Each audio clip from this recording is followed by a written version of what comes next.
আগে ভিডিও দেখি তারপরে কমেন্ট পড়ি।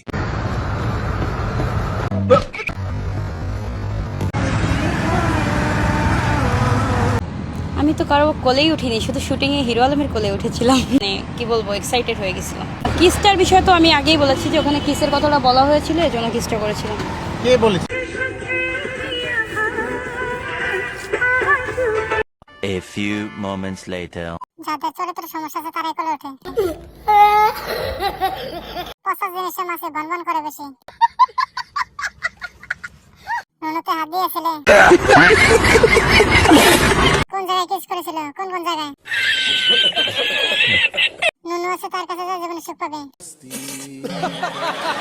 হিরো আলমকে কতবার চোদা দিয়েছো? ছুটিয়ে লাল করে দেবো, নোংরামি বার করে দেবো। মাগি দুধ দুটো তো ভালোই বানাইছো।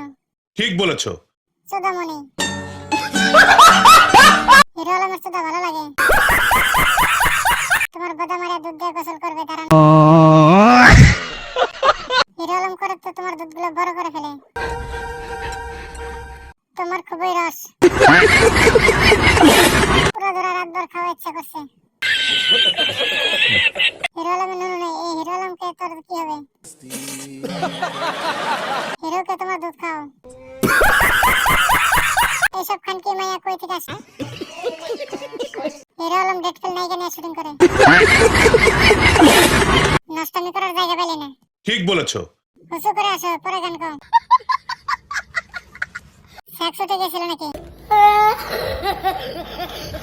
হিরো আলম তোমাকে ভরে দিবে।